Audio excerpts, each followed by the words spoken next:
261, we are in a dive here. Alaska 261, say again, sir. Yeah, we're at 26,000 feet. We are in a vertical dive.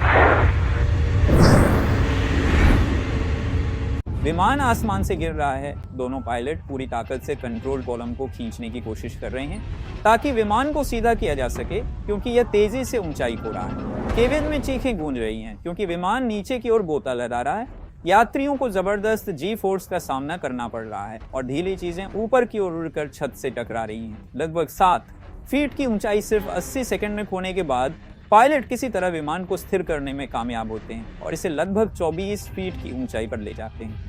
लेकिन जिसने इस dive का कारण बना, वह समस्या अभी भी हल नहीं हुई है और एक और गिरावट की संभावना बनी हुई है। स्थिति बहुत गंभीर है। पायलट शारीरिक रूप से थक चुके हैं और विमान को नियंत्रित करना मुश्किल हो रहा है। क्या पायलट विमान को फिर से प्रशांत महासागर की ओर गोता लगाने से रोक सकते हैं और इसे सुरक्षित रूप से लैंड कर सकते हैं? 21 जनवरी 2000 का दिन अमेरिकन एयरलाइंस की फ्लाइट 261 लॉस एंजल्स से मियामी के लिए उड़ान भरने के लिए तैयार थी।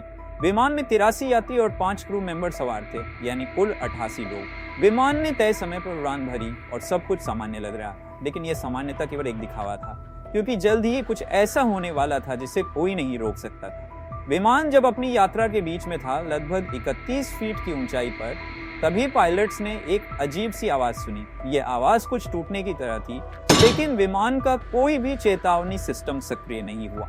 पायलट्स को पहले तो यह लगा कि यह मामूली तकनीकी समस्या हो सकती है, लेकिन जल्द ही विमान के स्टेबलाइजर ने समस्या का संकेत मिलने लगा।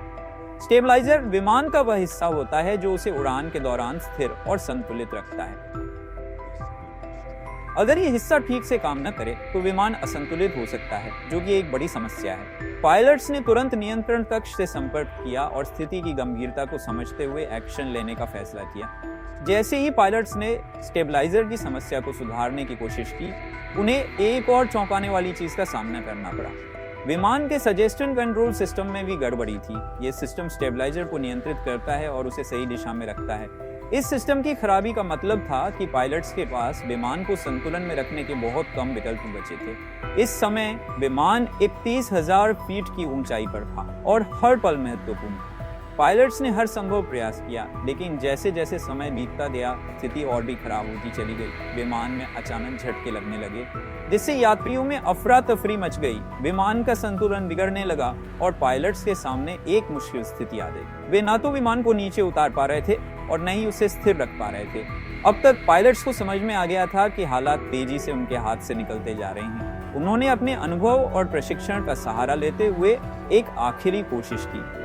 उन्होंने विमान को उल्टा कर दिया। एक कदम जोखिम भरा था, लेकिन उस समय पायलट्स के पास कोई और विकल्प नहीं था। उनकी सोच यह थी कि उल्टा करने से विमान का संतुलन थोड़ा सुधर सकता है और वे उसे जमीन पर सुरक्षित उतार सकते हैं। विमान अब उल्टा हो चुका था और कुछ क्षणों के लिए लगा कि शायद पायलट्स ने स्थिति को संभाल लिया है, लेकिन तकनीकी समस्याएं इतनी गहरी थीं कि यह प्रयास भी बेकार साबित होने लगा। विमान के अन्य हिस्सों में भी खराबी आने लगी और पायलट्स के सामने एक के बाद एक समस्याएं खड़ी हो गईं। उल्टा होते ही विमान तेजी से ऊंचाई खोने लगा। 31,000 फीट की ऊंचाई से गिरते हुए विमान नियंत्रण से बाहर हो गया। पायलट्स ने हर संभव कोशिश की, लेकिन अब उनके पास विमान को बचाने का कोई तरीका नहीं था। जैसे जैसे विमान गिरता गया, उसके हिस्से टूटने लगे और उसकी गति अनियंत्रित हो गई। पायलट्स ने आखिरी बार विमान को नियंत्रण में लाने का प्रयास किया, लेकिन अब कुछ भी संभव नहीं था। विमान अंततः कैलिफोर्निया के समुद्री क्षेत्र में जा गया। पानी में गिरते ही विमान के टुकड़े टुकड़े हो गए और उसके साथ ही उसमें सवार सभी 88 लोगों की जान चली गई। यह हादसा इतना भयानक था कि इसके बारे में सोचते ही रूह कांप जाती है। इस भयानक हादसे के बाद national transportation safety board NTSB और अमेरिकी संघीय विमानन प्रशासन पे इस दुर्घटना की जांच शुरू की। जांच के दौरान जो खुलासे हुए, उन्होंने सबको हैरान कर दिया। पता चला कि विमान का सजेशन कंट्रोल सिस्टम, जो कि स्टेबलाइजर को नियंत्रित करता है, उसमें एक बड़ी तकनीकी कमी थी। यह कमी पहले से ही मौजूद थी, लेकिन इसे सही ढंग से जांचा नहीं गया था। इतना ही नहीं, फ्लाइट की मेंटेनेंस हिस्ट्री भी सवालों के घेरे में आ गई। फ्लाइट 261 का यह हादसा विमानन उद्योग के लिए एक ज्वलंत चेतावनी साबित हुआ। ये घटना हमें यह सिखाती है कि तकनीकी खामियों की अनदेखी कितनी जानलेवा साबित हो सकती है। इस हादसे ने सुरक्षा मानकों को और भी कड़ा कर दिया ताकि भविष्य में ऐसा कोई हादसा ना हो सके। तो दोस्तों, ये थी फ्लाइट 261 की कहानी, एक ऐसी कहानी जो हमारे दिलों में हमेशा के लिए बस गई है। अगर आपको ये वीडियो पसंद आया हो तो लाइक और सब्सक्राइब करना ना भूलें। हम फिर मिलेंगे एक और दिलचस्प और रहस्यमय कहानी के साथ। तब तक के लिए सुरक्षित रहें और जुड़े रहें द अनरिफाइंड टीवी के साथ।